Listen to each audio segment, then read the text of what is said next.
bersama-sama dengarkan tausiah iftar yang akan disampaikan oleh Amir Ahmad Zaki. Kepada beliau dipersilakan. Alhamdulillahi Rabbil Alamin, wa bihi nasta'in ala umri dunya waddin, wassalatu wassalamu ala anbiya'i wal mursalin wa ala alihi wa sahbihi ajma'in, amma ba'du. Qala Allah Ta'ala fil Qur'anil Karim ba'da a'udzu billahi minasy syaithanir rajim, ya ayyuhallazina amanu kutiba alaikumus siyam kama kutiba alal ladzina min qablikum la'allakum tattaqun. Wa qala Rasulullah sallallahu alaihi wasallam fi hadisi, man shama ramadhana imanan wa ihtisaban ghufira lahu ma taqaddama min dhanbihi. Wa qala aidan, man qama Ramadhana imanan wa ihtisaban ghufira lahu ma taqaddama min dhanbihi. Hadirin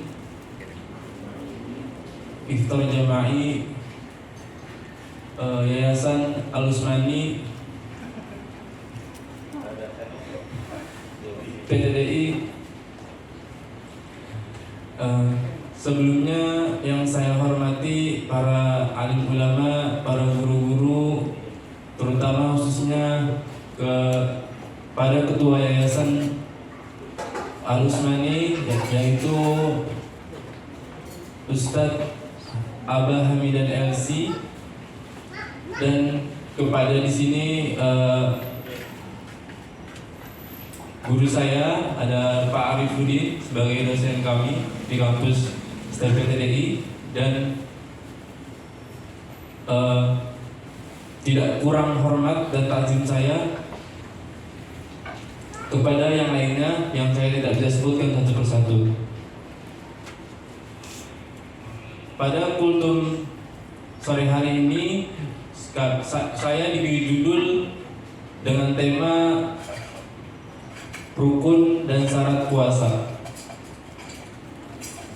Sebelum membahas rukun dan syarat puasa, pada pengertian puasa seperti yang kita ketahui, puasa secara bahasa itu biasa dalam Quran disebut shaum, yang mana shaum ini bisa diartikan yaitu mencegah atau menahan diri. Secara istilah, shaum yaitu menahan diri dari makan dan minum dari terbitnya matahari sampai terbenamnya matahari.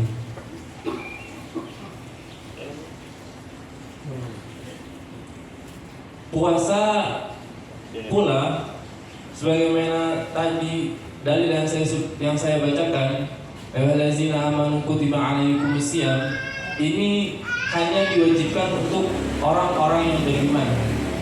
Jadi selain bukan orang-orang yang beriman, tidak diwajibkan dan diharuskan untuk berpuasa. Maka yang merasa dirinya beriman dan merasa terpanggil atas imannya, maka dia pasti akan melaksanakan puasa pada bulan Ramadan ini. Hadirin iftar jama'i yang dirahmati Allah Subhanahu wa taala. Rukun puasa itu ada 3. Yang pertama, beragama Islam. Yang kedua, membaca niat. Dan yang ketiga, menahan dan mencegah diri dari perbuatan yang membatalkan puasa.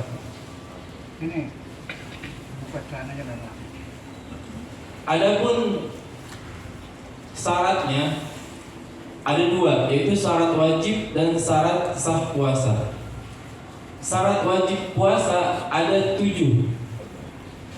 Satu, beragama Islam. Kedua, berakal. Kedua, balik.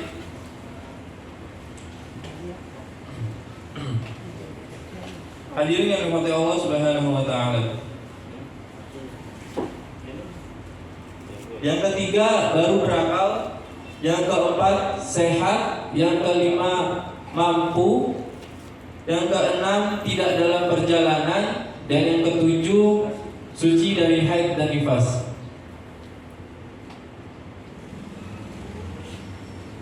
Syarat wajib yang pertama yaitu beragama Islam. Jadi orang yang tidak beragama Islam tidak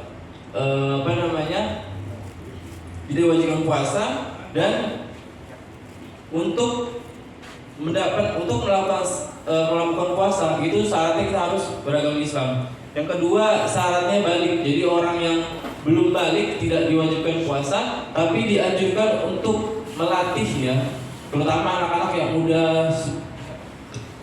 yang udah mulai merancak 10 tahun itu perlu dilatih untuk berpuasa. Yang ketiga, berakal. Jadi orang yang berakal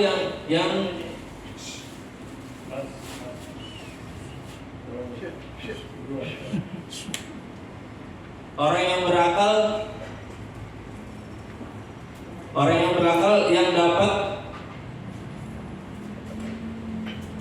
melaksanakan puasa juga,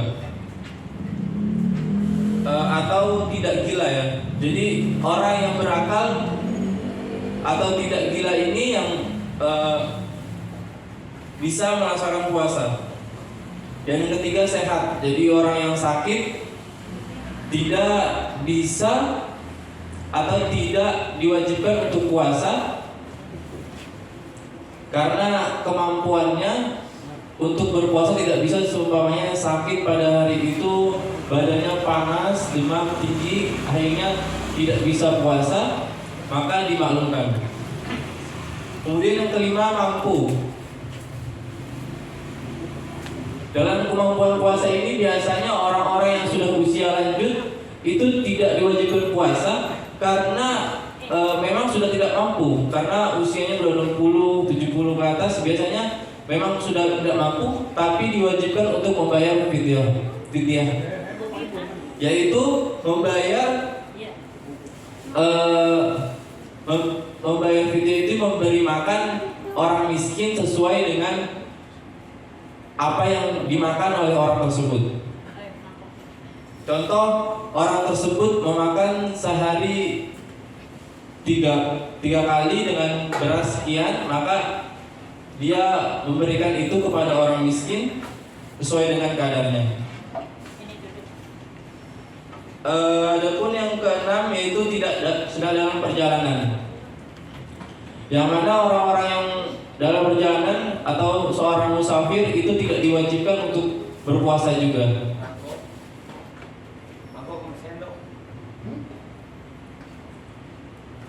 Tapi diwajibkan untuk mengqadha puasa tersebut. Berbeda dengan orang yang mampu tadi. Orang yang mampu dia membayar fidyah, sedangkan orang yang dalam perjalanan wajib mengqadha puasanya di lain hari. Sedangkan yang ketujuh yaitu suci dari haid dan nifas, yang mana orang-orang yang sedang haid atau nifas tidak diwajibkan puasa, tapi wajib juga mengqadhanya. Karena dari Aisyah bahwasanya kami tidak diwajib ketika sedang haid atau nifas, kami tidak diwajibkan untuk mengqadha sholat, tapi kami diajarkan untuk mengqadha puasa. Adapun yang kedua yaitu syarat sah puasa. Syarat sah puasa itu ada 5: Islam, niat, berakal. Yang keempat, masuk waktu puasa. Yang kelima, suci dari haid dan nifas. Lagi-lagi Islam ya. Islam memang termasuk syarat rukun, syarat wajib rukun puasa, dan termasuk juga syarat sah puasa. Yang kedua yaitu niat. Yang mana orang yang tidak niat puasa bisa dikatakan tidak sah puasanya.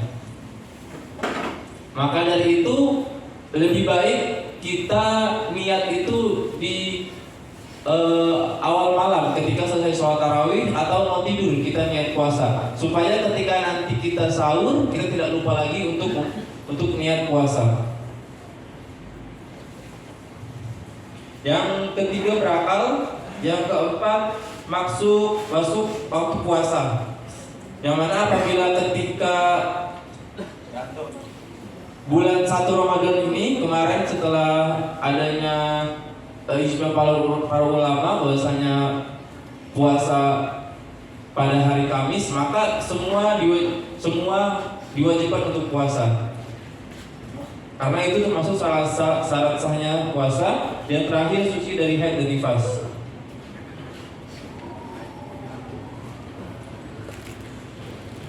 Selesai dari saya pembahasan tentang rukun dan syarat puasa.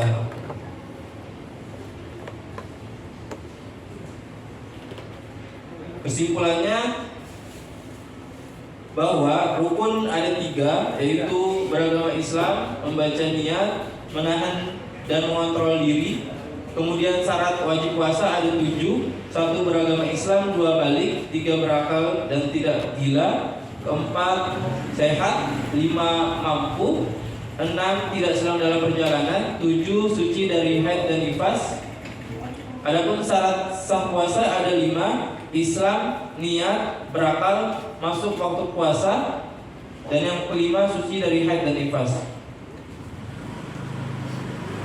Mungkin itu saja yang bisa saya sampaikan.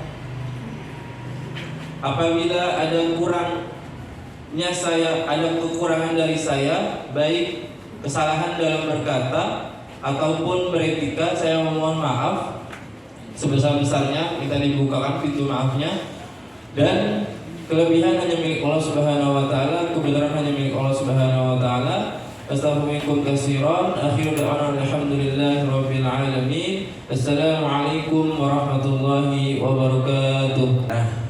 Paparan yang baru saja disampaikan dari mahasiswa semester 6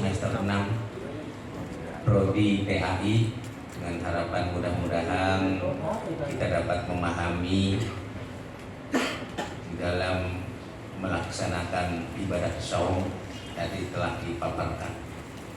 Untuk itu marilah kita sama-sama beristighfar kepada Allah Subhanahu wa taala.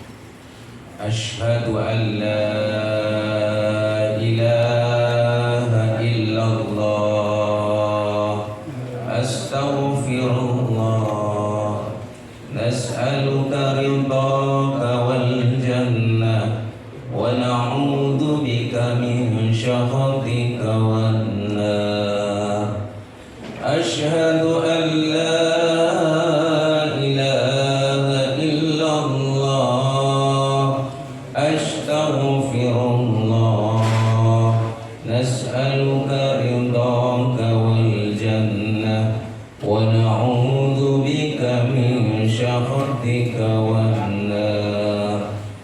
أشهد أن لا إله إلا الله أستغفر الله نسألك رضاك والجنة ونعوذ بك من سخطك والنار أشهد أن لا إله إلا الله أستغفر الله نسألك رضاك والجنة ونعوذ بك من سخطك والنار أشهد أن لا إله إلا الله أستغفر الله نسألك رضاك